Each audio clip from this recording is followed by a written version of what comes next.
In the next few days, we're going to be seeing a pretty massive NHL trade, but maybe not the one that you would have suspected. No, the fabled Mason McTavish or Marco Rossi trade isn't going to happen, but we're going to see Carey Price from the Montreal Canadiens going to a different team. And no, this isn't some trade for a team trying to get a goaltender. Carey Price will be used as a cap dump by Montreal, but the implications of this deal, I think, are way more fascinating than the actual trade itself. So, what does this Carey Price trade actually mean at the end of the day, and what will this allow Montreal to do in the future? Well, make sure you guys watch till the end as we go through this entire trade and all the details of it, and make sure you hit that subscribe button if you're new for more coverage on this deal and more trades in the future all throughout the next year, because hopefully we'll see a few more moves than we did this offseason. Now, it would be very hilarious and on brand for the NHL that we're waiting all this time for the next major NHL move, and it's pretty much just a cap dump involving Carey Price's contract, but I'm honestly not that surprised. Still though, this is a necessary move for the Montreal Canadiens to make. With Carey Price making $10.5 million,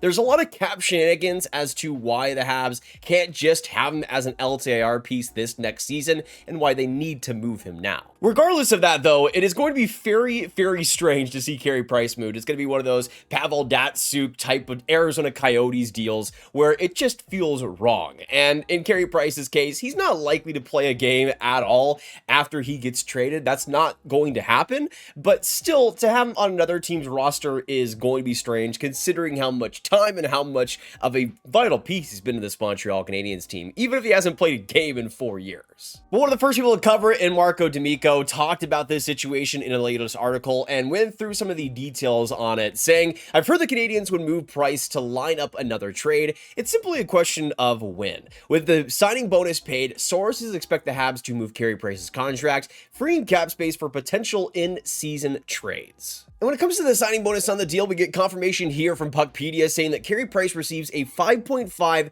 million signing bonus tomorrow. During the season, he has a $2 million salary, with a cap, of course, at $10.5 million. But that was a pretty big reason why we hadn't seen that contract moved yet, was because that's a big signing bonus for a lot of teams to handle, especially as we get into the front runners for Carey Price. It makes sense why these teams, especially teams like San Jose, for instance, wouldn't want to take that on for really no reason.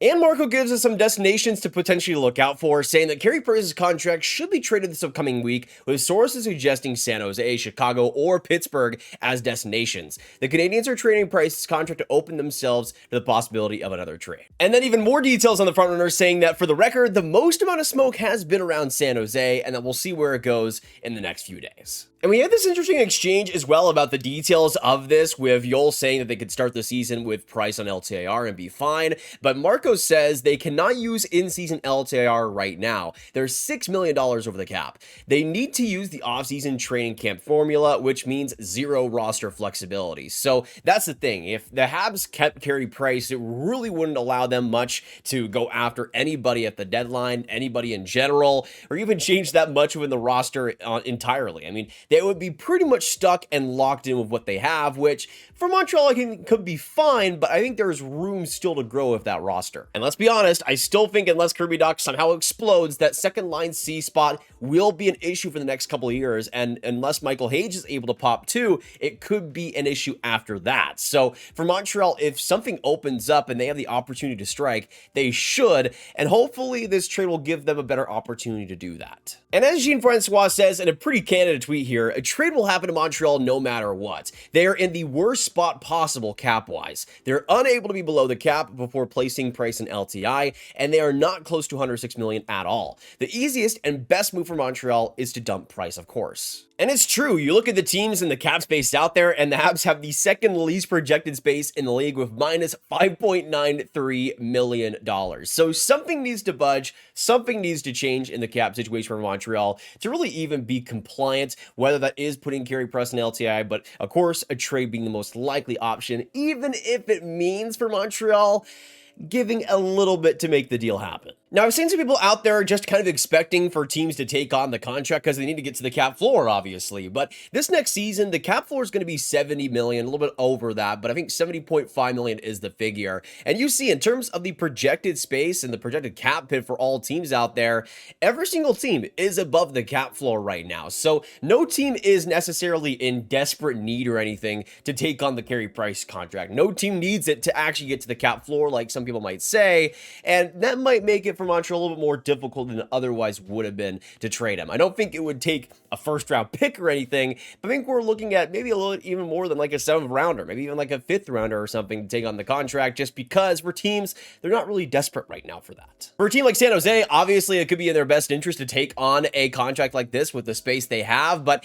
even then, if they were to take it on, they'd have about $9 million to work with, which sure is a lot to handle, but if San Jose unexpectedly is at the trade deadline in a really great spot and they want to start buying, that might limit their options just a little bit. So I think for teams out there, there's really nobody that's a slam dunk to trade for him. No team that, again, is going to step up to the plate and just want to take him for free.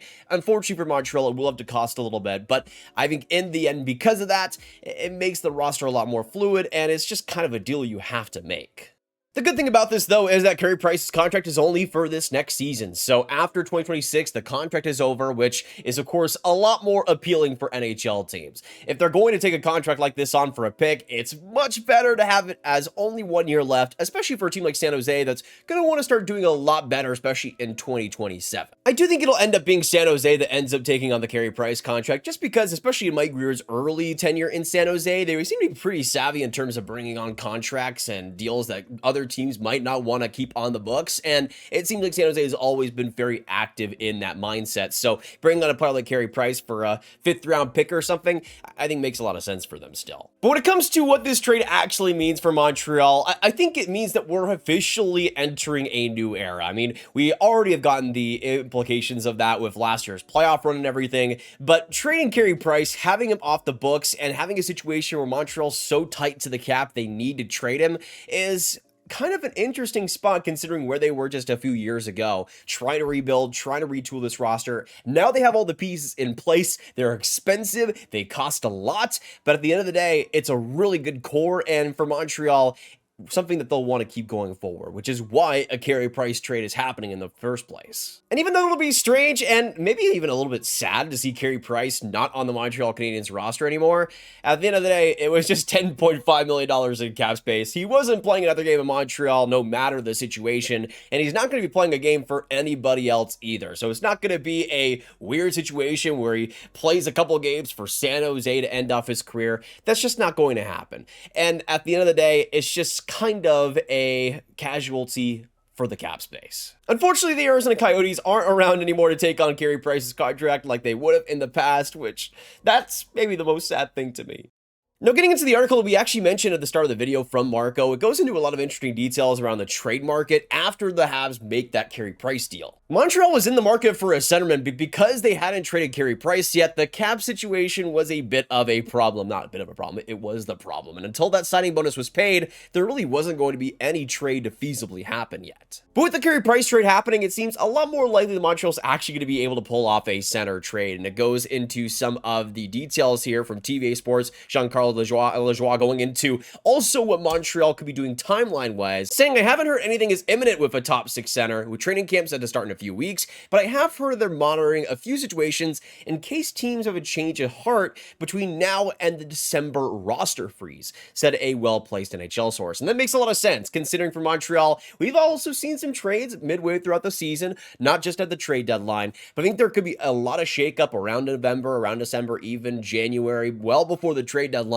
because of how disappointing some teams might end up being. It is such a competitive race in the NHL now. There's so few teams actually wanting to be rebuilders, actually wanting to tank, and that could spur a few trades for disgruntled teams, and maybe Montreal could sweep up and take advantage of it. And Marco goes on to say, the trade market has been bone dry for months now. Yeah, preach to the choir, which has made GMs halt their push for additions, hoping some of their peers will come around to accepting futures and prospects in exchange for their coveted roster players. And as Marco goes on to say, it's worth noting prior to Lajoie's tweet that Max Truman also highlighted the Canadiens were looking for an immediate but long-term fix down the middle. The issue in trying to make a move right now is that the list of teams in the same situation as the Canadiens is long, although some teams are in more desperate situations. Prices will be extremely high, as the list of sellers is incredibly small in relation to the number of buyers.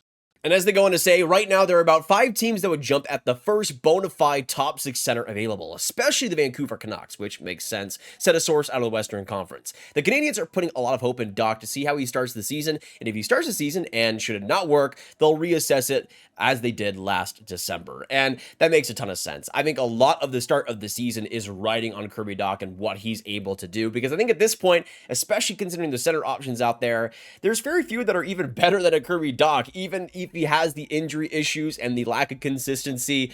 At the end of the day, he's one of the better options, and even a team like Vancouver might be a team that would jump on him if available. That's how thin the center market is right now, and that's why I agree that it's been actually good for Montreal to wait and see. Put some patience here, and if the start of the season doesn't go the way you want, still, you have a very young core and a core that is building together, and I don't think it's the end of the world if that were to happen. I'd much rather Montreal struggle a bit at the start of the season, maybe do a bit better in the second half, than just bet on somebody that isn't a fit for them, pay a ton of assets, a ton of money, and have it not work out long term. That's the last thing you want with this team. The reason why the Noah Dobson trade, for example, was such a great fit is because he came along and was pretty much perfect for what Montreal needed. Plus, the cap hit wasn't too crazy as well for a long-term contract, and it all worked out. That's why Montreal made the move, and they made a lot of the moves they made over the last couple of seasons, because they've had players come around that fit exactly what they needed, and there just wasn't that many guys that even fit that description center-wise